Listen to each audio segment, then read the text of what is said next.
Hi, this is Ryan Vaz, and with PBN Bharat, we are launching this new series, new business series called Inspire.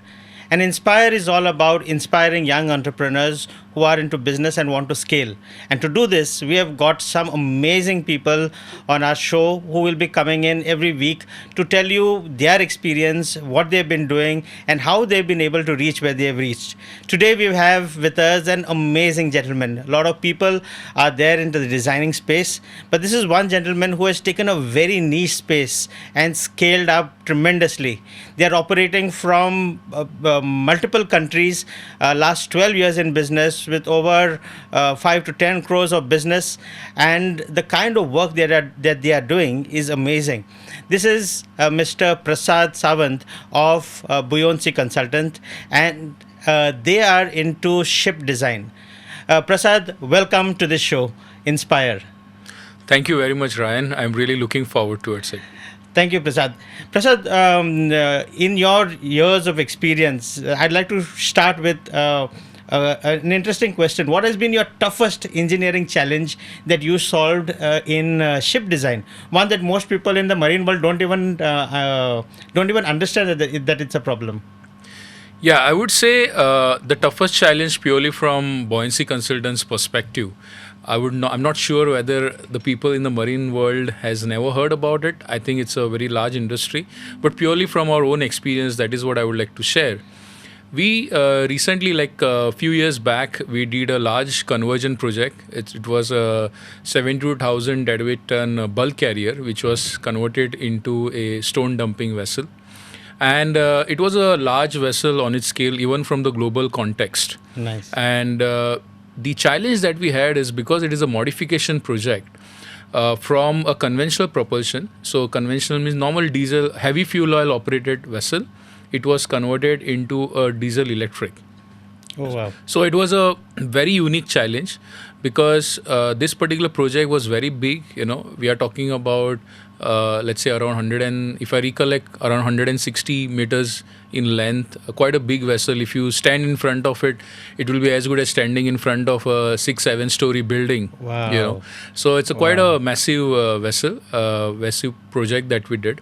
And the challenge was the lack of legacy data. The original drawings of these vessels were missing. So we had to send out our team in different locations across the world, capture the data basically. So we have something called as laser scanners, 3D laser scanning. So we sent out our devices, we captured the entire vessel. The unique feature of this laser scanning technology, it is basically a LiDAR based scanner, is that it can capture the data which is up to 2 mm accurate. Wow. Right? So we were able to capture that data, bring that on our screens, and then proceed with the engineering goal that we had for our team. So it was a massive work. And because of the team that we have, the skill sets that we have, and excellent people that we have on board, we were able to accomplish that. Superb. But you mentioned to me that you had to go to different parts of the world. Why did you have to go to different parts of the world? Wasn't the ship in one place? No. So the as you know, in the global context, 90% of the world trade happens to shipping routes. Right. So the ship was obviously there, but it is not standing stationary just for us, right? So we had a couple of locations, so we had to track down the vessel. Because what happens in shipping industry, time is money. Every time is money. Our asset is paid, let's say the charter rates are paid based on the time. And if your vessel is not able to generate revenue for the owner, it is of no use. Doesn't make business sense. Right. So we have to prepare well in advance. For a major conversion like this, you have to prepare well in advance. So we had to send our people at 2 different locations and had to match our scanning time. It is not just because, let's say, I need 3 days or 4 days to capture the data. The ship is not going to wait for us. Absolutely. So whatever time you get, you try to optimize it. So that's why the team can move. And we have to prepare well in advance. So it is not that because the ship is going to go under major modification. Unlike a land-based asset, you can strip it down and then stop everything and then go. Here you are doing everything in advance so that you can be as efficient as possible with the conversion. Oh, and how long would this entire process took? The process was just a week long, actually, in total. Let's say, I think we spent about 8 days or something like that. But then the entire design engineering process, that was close to, I think, almost around like a year. Oh, It that's was a what, that's what year-long I was project. asking for. I mean, so the scanning plus the designing and the modification took about a year. Yeah, it took about a year. And you That's- traveled all across the world hunting. Not all across the world, but in 2 locations we had to send our team. So we have experienced team, people Right. who know how to extract maximum out of time that And they they're get. from Goa. Yes, majority of our people are from Goa, but at the Excellent. same time, we Superb. also have talent across from the country. We have some very fabulous, talented people on team. Something that I'm Nice. really proud of. Nice. So you've been doing work across the world. You've been featured as the third best or the top three export companies in the country. And you're based out of Goa. Now, a lot of people say that nothing comes out of Goa. Yet you've been able to break that myth. What was that mindset shift that caused you to shift from a local consultant or a local design company to an international ship design exporter? Yes, I think I'm glad you said it's a myth because lot of things happens from Goa. It's only that we, as a normal public, even I am not aware what happens in other industry. Absolutely. So a lot happens in Goa. I think from in our story, Buoyancy Consultants context, it is important to understand that all the founders of the company, so there were 3 co-founders in this company, all the co-founders were from the shipping industry, have been close to 8 to 10 years. When we started, this was 12 years ago. And entire majority of our professional experience was from international market. Oh, So I was working for a European firm. I spent a lot of time working in Europe. I was also based in Singapore, also traveled the world a Nice, lot. nice. My other co-founder was based in Norway, so he had spent close to 2 years working there, also in Singapore. Ram. Same thing with it was Mr. Ramnivas Maurya, Yes. late Sri Ramnivas Maurya. And also the third co-founder, that is Ms. Prasad Sawant. She was also working for a European firm. Nice. Had traveled the Nice. world, different places. So when we started in May 2013. Just 6 months back, there was a mining ban that came into effect in Goa. So when we actually started, people are asking us, why are you starting a ship design firm? Mining is closed down. Are you out of your mind? But then that was exactly the thing. For us, the international market was always our focus area. Brilliant. So we kind of built on our professional experience, and that is the kind of a brand or a company that we tried to create all over these years. And getting that recognition from Economic Times, it was a big recognition for us. We won it in 2022. So we are very glad that we are able to pursue the path that we charted for ourselves. No, and I'm so proud of the kind of work that you'll be doing. I've been following you all for quite a few years, and what you've been doing is impressive and inspiring, and that's why it's an honor to have you on the show. First, ship design by itself is a very high risk, high stakes business. When ship owners come to you, what are the 3 mistakes that they do even before they come to you? I mean, I'm sure they come with some mindset, but what are those 3 things that they come up with? It's a very good question, actually. But I would like to slightly tweak that in the sense I would not call them mistakes, but I would say maybe 3 points which gets underestimated or overlooked. Yes. Let's say.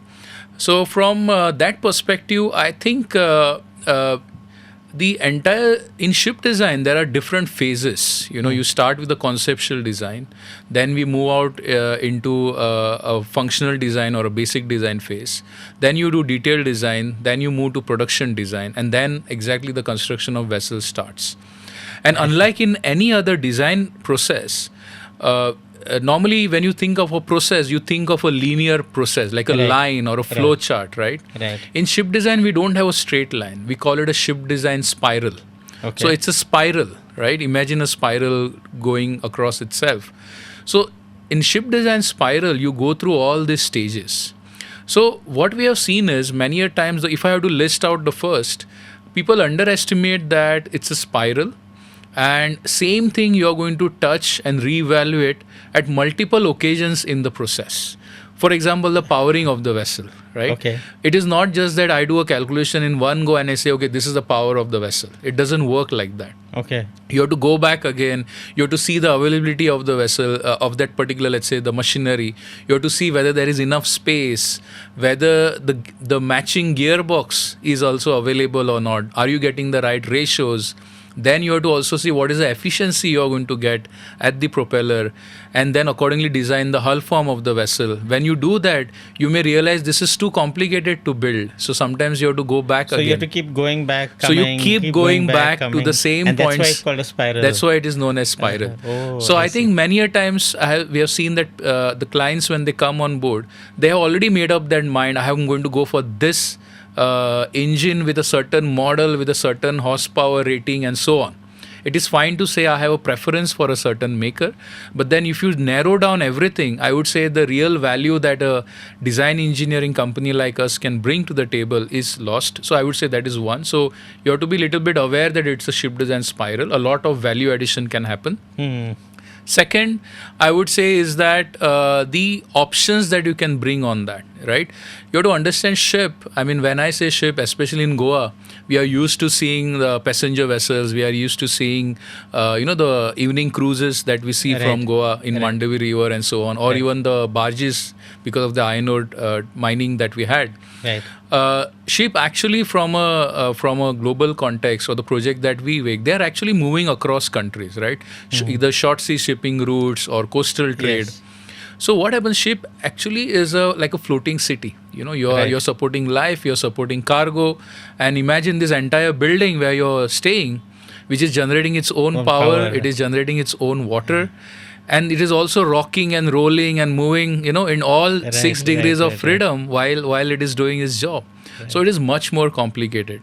So the right combinations of machinery and the right equipment package and how you design is quite a long process. So if you try to, so this also gets underestimated at times. Point number 2. And point number 3, I think what I see is detailed design, for example. Detailed design is a process which happens mostly the output that becomes the input for the shipyard. So many a times today, actually, I would say, especially in India, detailed design is highly undervalued. Right. So detailed design is considered as an additional cost. I mean, it's just a paperwork. Why do you need it? But detailed design actually puts money on the table for the shipyard. Absolutely. Right. You can save a lot of your material. You can save a lot of manpower cost. You can efficiently build a vessel. You can launch the vessel on time with optimal material consumption. Right. And most importantly, as a yard, when you do that, you are also saving the opportunity cost for the ship owner. Right. So these, I would say, are the 3 factors which are normally underestimated based on my experience so far. No, so when you've been telling me this, I've been comparing it to architects. I mean, you're also a ship architect. That's true. But I've been comparing it to the experience that a lot of architects face, and it's similar. People come with Pinterest designs that they are downloaded from Pinterest, and I want this type of house. Yeah. And that is very frustrating for a good creative architect. He's not able to add in the value that that they want to add. You've also been working now with so many people, come across clients in various countries. What do international buyers expect from an Indian naval architecture firm that they did not expect about 5 years ago? I mean, I'm sure that the entire scenario is changing. What is that expectations now from a company like yours? Yes. I think when Buoyancy Consultants started 12 years ago, the challenge that we were having was, the Indian shipbuilding ecosystem, and I will call it an ecosystem because even a design engineering company like us, naval architectural firm like us, is part of that ecosystem. We were just coming back from a financial crisis, the great 2009 meltdown, which 2010 we are all aware about. And then there were a lot of, not so pleasant stories with a lot of our shipyards going bankrupt and things like that. A lot of issues that happened. And you have to understand that happened when the Indian ecosystem was first just trying to create a name for itself. So that was, I would say, the first large-scale attempt that India had. And unfortunately, for several reasons, it didn't go well. And with that particular baggage, when we started, there was a lot of convincing that we had to do, especially for the Western world, be it Right. Europe, North America, even to that some extent, even in Middle East and so on. So that I would say was a big challenge for us back then, to be able to showcase that ship design engineering, offshore design engineering, naval architectural skill set does exist in our country, and we can add value on a global scale. So that was the biggest challenge we had to break. Nice. It took us some time, obviously, and we were able to crack it. Not only for us, there are also other fellow industry companies who were existent. And I would say that has really changed today. So if I look at what was there 5 years ago and today there is much more acceptance. Much more acceptance. Much more acceptance for India's engineering talent in shipbuilding industry, Very nice. which is a good thing. And that is not because of one Buoyancy Consultants. It is because as an ecosystem, the ecosystem has worked hard. Matured over the years. It has matured. It has proven globally today that Right. we can deliver not only designs but ships and vessels to the global standard. So that is a hard work that the entire ecosystem has put in, and I would say that is a difference that happens. So today, when any design engineering company or even a wannabe export-oriented design company wants to come and play, I would say there is a much more acceptance. But at the same time, there's also a bigger responsibility to see Right. that the name and the the legacy reputation is maintained. remains Yes, intact. yes, yes. That is the thing. So that was exactly what I wanted to ask you next. Was someone who wants to follow your footsteps, do what Buoyancy has done. What would be your advice to them for the first 12 months of their business? I would say if you're following Buoyancy Consultants, take a different trajectory, because we are already going to lead that segment. So do something else. That will be my first honest advice. And in what direction? But Guide then them. maybe something else. I mean, the maritime ecosystem is quite big, right? Design forms around 2 to 3% of the entire project cost. Sometimes if it's very unique or if it is the starting of a big series, then it goes up to 4 to 5%. But generally 3 to 5% is the range.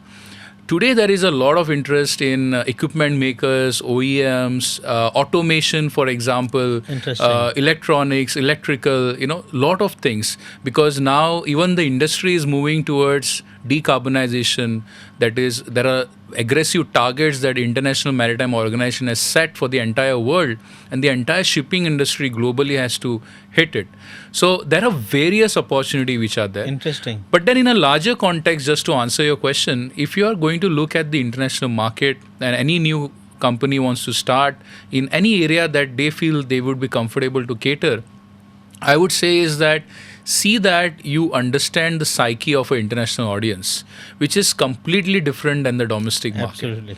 You must be ready to deliver at an international level, wherein your commitments are crucial that you meet them, your quality expectations are very high, and most importantly, you have as a company the body language to work in the international Right, environment. right. It is completely different from the domestic market. So I would say a lot of homework, a lot of in-house build-up that you have to do, and then the world is yours. So you're saying not just design, but focus on the entire ecosystem. It's big enough to accommodate everyone. There's a lot of work Absolutely. that can be done within the ecosystem. Absolutely. Absolutely. And still use the skills that everyone has. Absolutely, that's correct. And I must also add, for example, Goa, which probably even I'm not sure if your audience also is aware, we highly underestimate the skill set that Goa has built in True. shipbuilding industry. True. Our legacy in shipbuilding industry is for more than 5 to 6 decades. Right. It's a very respected legacy. A lot of the people who have worked in our ecosystem in Goa, in the shipbuilding ecosystem, be it for a shipyard or an equipment supplier or even a small design firm or consultants who are there, today they have moved out. They are all working in Middle East, they are working in Europe, they are working in Southeast Asia, Far East, and so on. So the talent and the foundation that gets built here in Goa is something we should not underestimate. Okay, Right. well So, and said. that is a big plus that we have as based out of Goa. And also, I must mention that if you look at today at the Indian market as well, Indian government has set up a large, ambitious target. We want to be in the top 10 shipbuilding nations by 2047, and we want to be in top 5, by 2047, and top 10 by 2030. Right. And if you look at that target, it's a very ambitious target. So if that target has to be met, we have to tap into the expertise that we have. Right. That is point Right. one. And second, even today, if you look at the Ministry of Ports and Shipping Waterways, there is MPSV ministry which is there. If you look at the statistics from 23-24, pure in terms of deadweight tonnage, Goa has 51% market share in the Wow. commercial shipbuilding world. Wow. Yes, 51% market share. Wow. So we all in Goa should be very proud Very about proud, that. yes. Very proud about that. Yeah, And I think thank you for bringing that up in front of us. We didn't. I mean, many of us do not know this, and thank you for pulling that out. That's right. Talking to you, it's like opening up a whole box of knowledge. An encyclopedia. So much knowledge is coming out. So much information is coming out that we did not know. I wish we could have done this for another hour or so. But before we wind up, one last question that I need to have from you is that after working in this field for decades now, what is that one belief that has kept you growing and that has helped you to scale? Yeah, I think it's a interesting question. The one belief is have values as a company. Okay. Have certain values as a company, and those values has to be non-negotiable.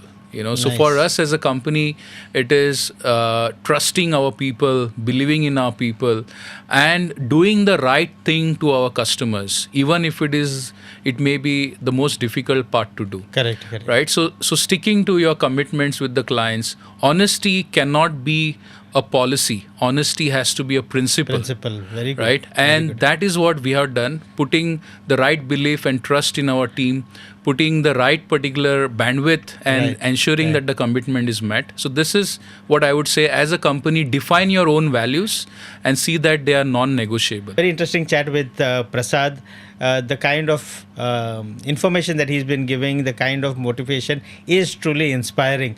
Prasad, I hope that we will be able to get a chance to have you on the show for a longer, more extended discussion, and I'm sure that will be as valuable as this time that we have spent with you. Thank you very much for coming on this show. It has been amazing. Thank you very much, Prasad. Thank you very much, Ryan, for having me here. Thanks Pleasure. a lot.